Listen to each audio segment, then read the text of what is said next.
बेहद खतरनाक हो चुका है कोरोना।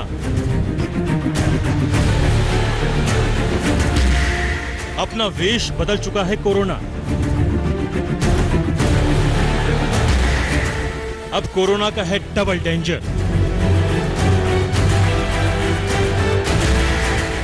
अब चुपके चुपके कर रहा है हमला। कैसे बचें इस खतरे से? जानिए, देखिए और सुनिए। सारे सवाल, सारे जवाब देश के दो बड़े डॉक्टर्स के साथ।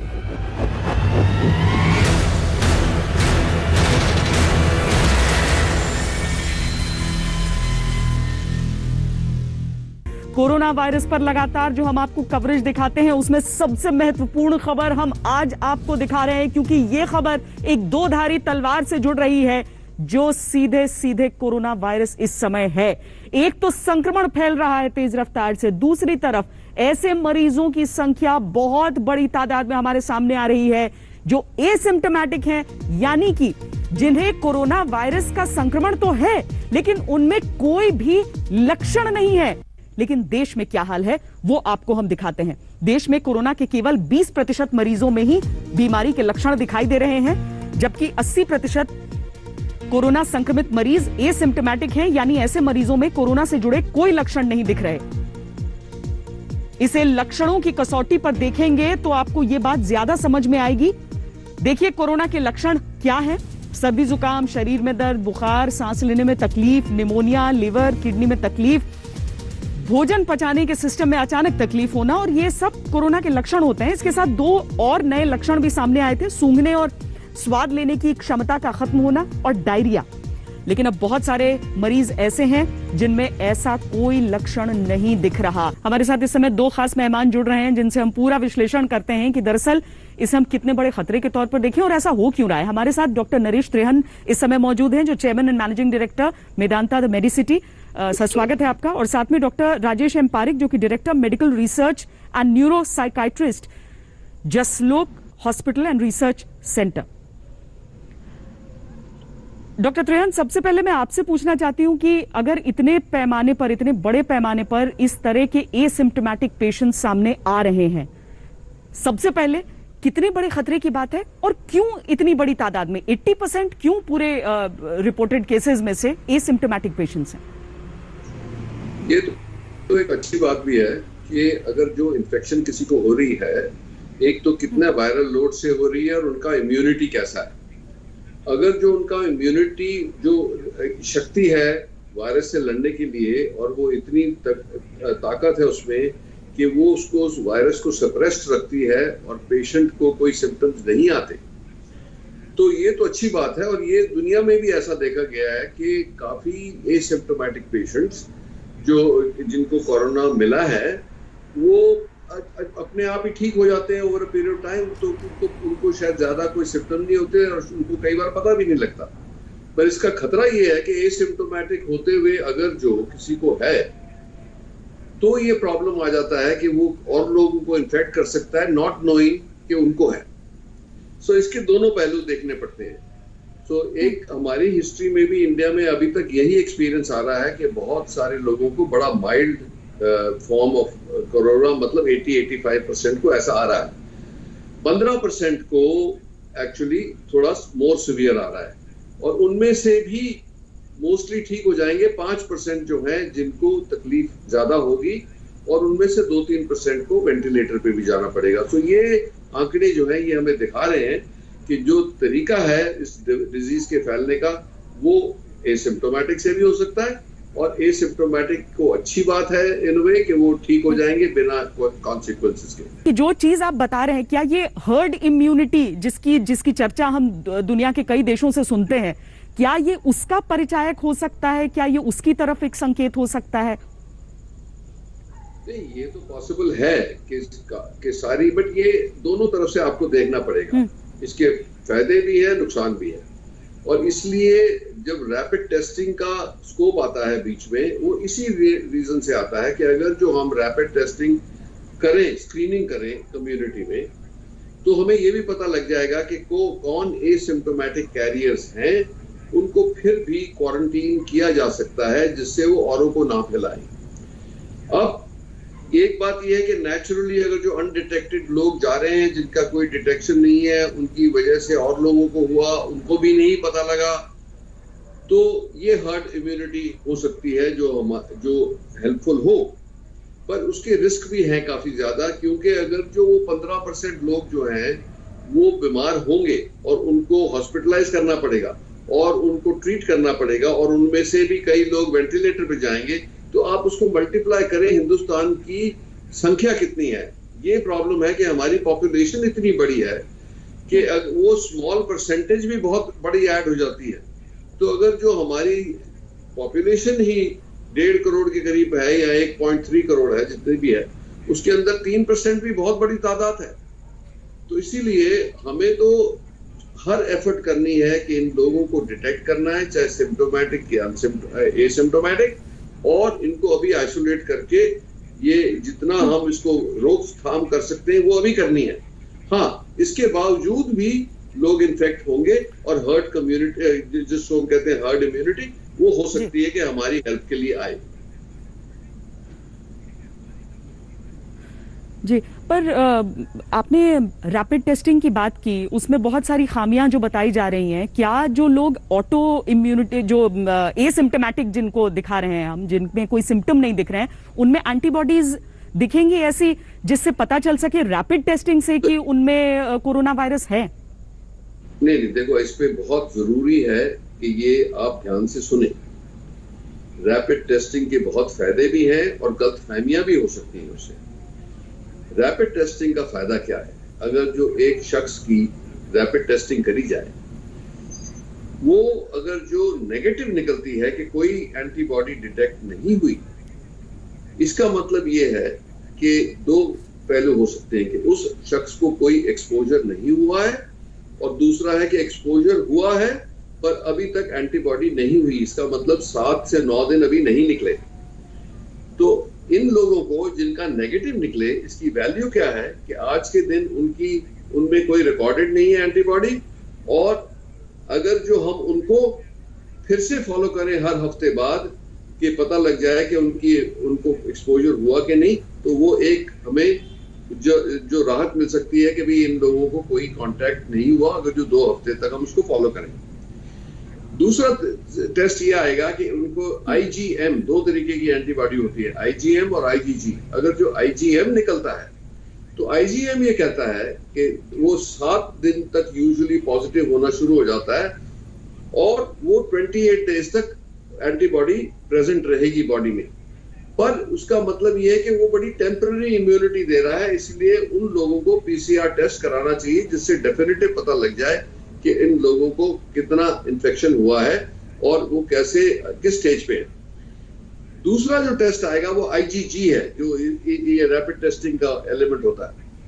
IgG अगर जो पॉजिटिव होता है तो इसका मतलब वो पॉजिटिव नॉर्मली अबाउट 9 दिन के बाद होता है और वो परमानेंटली चलता है, लाइफ में लंबा चलता है। अब साल, 2 साल, 3 साल, जितने साल चलेगा या लाइफ लॉन्ग चलेगा वो चलेगा। अगर जो किसी में IgG प्रेजेंट आ गया है, इसका मतलब उनको एक तरीके की अभी इमीडिएट फॉर्म में इम्यूनिटी मिल गई है, तो वो सेफ हो जाते हैं कि उनकी इन्फेक्शन से जो एंटीबॉडी बनी है वो उसको लड़के और तंदुरुस्त रखेगी।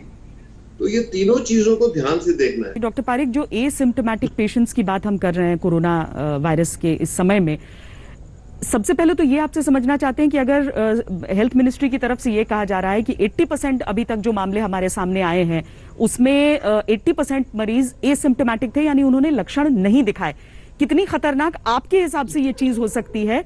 क्योंकि जो आदमी जानता ही नहीं उसका लक्षण क्या है, वो कहीं दूसरों तक ज्यादा न फैलाए इसे। जी, अभी देखिए ICMR का डेटा तो आज ही आया है, लेकिन मैं जो आपको दिखा रहा हूँ वो 1.5 महीने पहले का डेटा है। ये मैंने 1.5 महीने पहले ये डेटा निकाला था, और अगर आप देख सकती है इसको ठीक तरह से, तो ये चाइना से डेटा आया है और ये डेटा में क्या दिखाई दे रहा है कि 44,415 पेशेंट्स में उन्होंने एनालिसिस किया था। ये 1.5 महीने पहले की बात है। तो जब उन्होंने एनालिसिस किया तो हम देखते हैं कि एग्जैक्ट 81%, ये नीचे का ब्लू भाग है तो 81% है।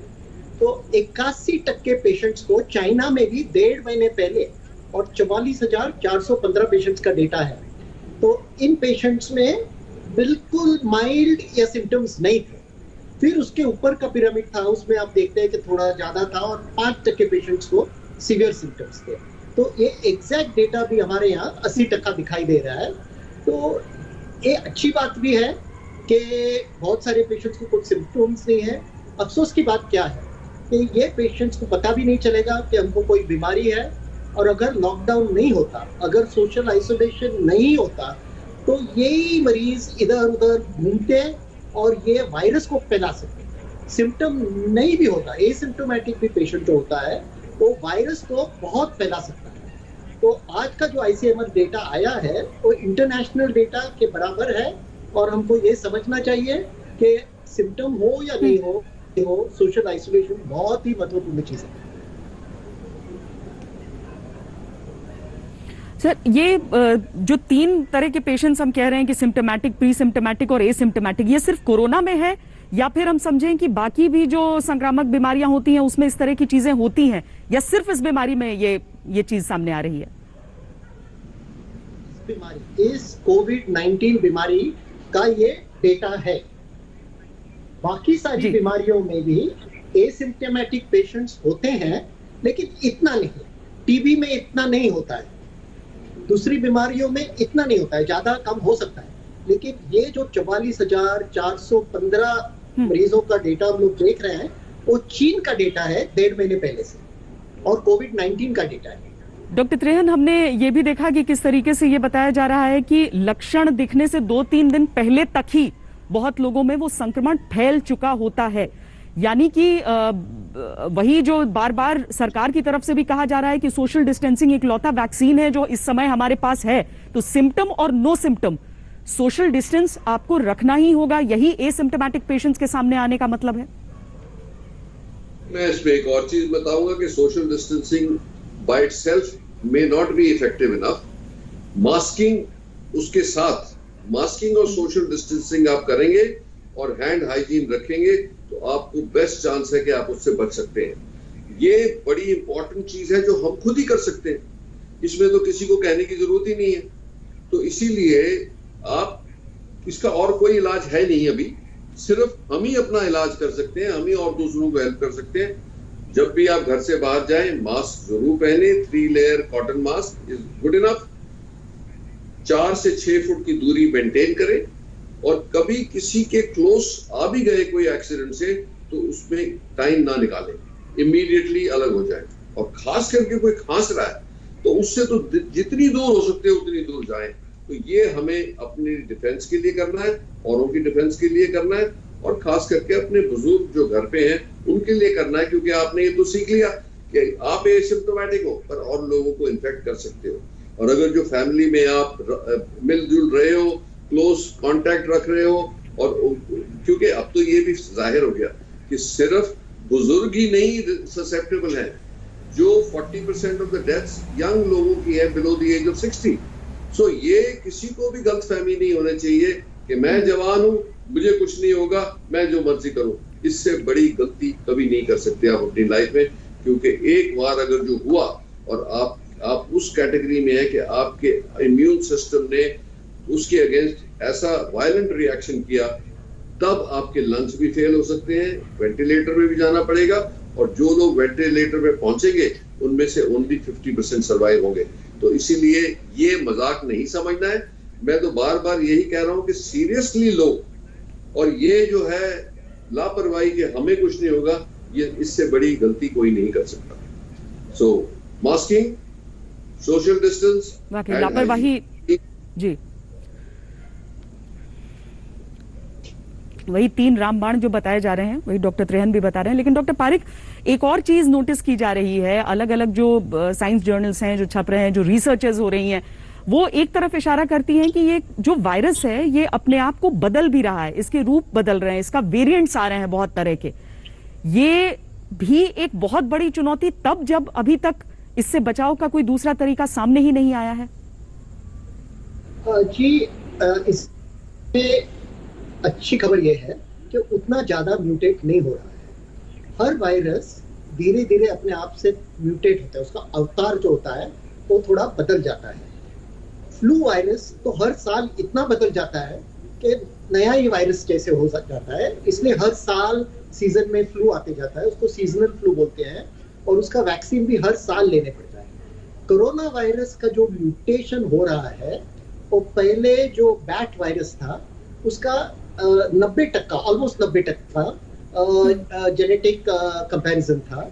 अभी थोड़ा म्यूटेट हो रहा है और डेंजरस म्यूटेशन अभी तक नहीं है, और ये संभवता नहीं है कि जल्दी ही बहुत ही बड़ा म्यूटेशन हो जाएगा।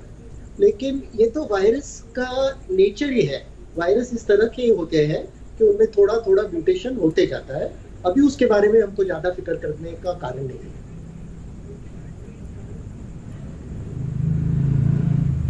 डॉक्टर त्रेहन, हम इतने दिनों में जो भारत की लड़ाई देख रहे हैं कोरोना वायरस के खिलाफ, उसमें हम देख रहे हैं कि बाकी देशों की तुलना में जो ग्राफ है वो भारत का बेहतर नजर आ रहा है। क्या ये सिर्फ हमें लग रहा है इस समय के कारण, या वाकई हम बेहतर कर रहे हैं? क्योंकि हमारा डेथ रेट भी प्रतिशत के हिसाब से बाकी देशों की तुलना में बेहतर है, कम है। देखोगे आपके एक ये कॉम्बिनेशन है। इंडिया में गवर्नमेंट ने बहुत जल्दी स्टेप लिए लॉकडाउन के, जो और देशों ने काफी डिले कर दिए थे। लॉकडाउन से एक ही लक्ष्य था उसका कि ये जो चेन बन रही है, क्योंकि ये बहुत इन्फेक्टिव वायरस है, इसका ये देख, जैसे हम बोलते हैं कि अच्छा इतनी डेथ्स नहीं होगी, 3% होगी, और वायरसेस की भी होती थी, सार्स की 10% होती थी, वो बातें सब सही है, पर जिस भयंकर रेट पे ये स्प्रेड करता है वो दूसरे वायरसेस से इसका लगता है कि बहुत ज्यादा प्रोपेंसिटी है स्प्रेड होने की। अगर जो ऐसा है तो लॉकडाउन से बहुत फायदा हुआ है, क्योंकि जो भी है दो चीजें हो गई। एक तो हमने चेन तोड़ दी लोगों की इंटरेक्शन की, दूसरा अवेयरनेस फैली, तीसरा ये हुआ है कि जो हॉटस्पॉट्स थे जहां पे ये डिजीज ऑलरेडी फैल गई थी और एक दूसरे को दिए जा रही थी, वो भी आइडेंटिफाई हो गए। तो इसका क्या फायदा हुआ है कि 4 हफ्ते हमें हो गए हैं, अभी और 10 दिन का प्रोग्राम है। तो इससे जो 3 चीजें हुई हैं हमारे पास, स्लो डाउन हुआ है, तैयारी हो गई है कि अगर जो लड़ना पड़ेगा, जिसकी पूरी तैयारी होनी चाहिए, जो पीपीईज की कमी थी, जो वेंटिलेटर्स की कमी थी, जो बेड्स की तैयारी की कमी थी, वो हमें राहत मिल गई कि उस टाइम पीरियड में हमने ये तैयारी कर ली है। और इससे बड़ी चीज ये भी है कि हम ये जो 4-5 हफ्ते हम लेट हो जाएंगे, इससे अच्छी बात क्या है कि इतनी देर में कई दवाइयों की भी डिस्कवरी हुई है जिसका इस पे इफेक्ट हो सकता है। तो जैसे आपने रीपर्पसिंग ऑफ ड्रग्स देखा, जैसे वो पुरानी ड्रग है, हाइड्रोक्सीक्लोरोक्विन है, और एंटीवायरल ड्रग्स हैं जो हमारे पास पहले से थी, और उनको इसके साथ मॉडिफाई करके इसमें यूज करने की, इनकी इलाज के लिए ये एक अपॉर्चुनिटी मिली है। दूसरी, जो ड्रग्स डेवलप हो रही थी जो इफेक्टिव हैं अगेंस्ट के, खास करके जिनको बहुत सीवियर इन्फेक्शन होता है उनको दें, तो हमारा डेथ रेट बहुत कम हो सकता है अगर जो ये ड्रग्स इफेक्टिव हो। तो रेमडेसिविर एक ड्रग है जो अमेरिका में डेवलप हुई, गिलियड कंपनी ने करी, उसकी क्लिनिकल ट्रायल्स चल रही हैं, वो ऐसी इतनी प्रोग्रेस हो गई है कि लगता है कि वो ट्रायल्स कंप्लीट हो जाएंगी by the end of April और फर्स्ट वीक ऑफ मई। उसके इनिशियल रिजल्ट्स जो आए हैं वो काफी इनकरेजिंग आए हैं। तो इसीलिए ये भी हमें फायदा हो जाएगा कि वो ड्रग ही आ गई और उस पर इंडिया पे रिसर्च शुरू हो रही है। वो कंपनी ने इंडिया को भी WHO के थ्रू दी है कि आप इंडिया में भी उसके ऊपर क्लिनिकल ट्रायल कर लो। तो ये सब फायदे हमारे लिए एंड में जाके बहुत लाभ करेंगे इंडिया को। तो ये कहिए कि वेदर हेल्प कर रहा है, BCG वैक्सीन कर रही है कि नहीं, हमारी इम्यूनिटी अच्छी है, और हम लेट आए हैं इस मुकाम पे दुनिया के हिसाब से, तो हमें ये फायदा हो सकता है कि इंडिया के अंदर इतनी तबाही ना मचे जो और देशों में हुई है। डॉक्टर त्रेहन, एक और बात लोगों के मन में उठती है, वो ये कि अगर कोई एसिम्प्टोमेटिक है, यानी कि उसे लक्षण नहीं है, तो उसे सिर्फ दूसरों को वो बीमारी फैलाने से रोकना है, यानी इसीलिए उसको पता चलना चाहिए कि वो इसका कैरियर है, या फिर एसिम्प्टोमेटिक व्यक्ति को भी इलाज की जरूरत है? देखो, इलाज तो पहली बात तो इलाज है भी नहीं। दूसरी बात, एसिम्प्टोमेटिक को कोई इलाज की जरूरत नहीं है। सिर्फ सिम्प्टोमेटिक अगर जो होगा, जैसे फीवर होता है या कुछ होता है, तो उसको ट्रीट करते हैं हम सिम्प्टोमेटिकली। पर सिर्फ एक बात है, ये जिसको हुआ और वो एसिम्प्टोमेटिक है और ठीक हो जाएगा, वो तो उसकी तो किस्मत अच्छी है। पर अगर जो ना जाने वो और लोगों को भी इन्फेक्ट कर रहे हैं, जिनको सीरियस कॉन्सिक्वेंस हो सकता है, तो वो फिर बुरी बात हो जाती है। तो इसीलिए हमारे को ये नहीं सोचना है कि जो एसिम्प्टोमेटिक है उसको डिटेक्ट किया ही नहीं जाए, चलने दो। इसीलिए हम कह रहे हैं कि जो कांटेक्ट होते हैं किसी नॉन पेशेंट से, जैसे कोई बाहर से आया, उसको क्वारंटीन करके या उसके टेस्ट जो है वो करते रहे, कि पता लग जाए कि ये नॉन सिम्प्टोमेटिक कैरियर तो नहीं है। बहुत बहुत शुक्रिया आपका इसे इतने अच्छे से समझाने के लिए। और साथ में डॉक्टर पारेख, आपका भी वाकई जैसे प्रधानमंत्री ने भी कहा, जान और जहान के संतुलन की आवश्यकता है। नमस्कार, मैं हूं अंजना ओम कश्यप। हमें उम्मीद है ये वीडियो आपको पसंद आया होगा। लेटेस्ट खबरों के लिए यूं ही देखते रहिए आज तक, और इस वीडियो के पसंद आने पर लाइक, शेयर एंड सब्सक्राइब करना ना भूलें।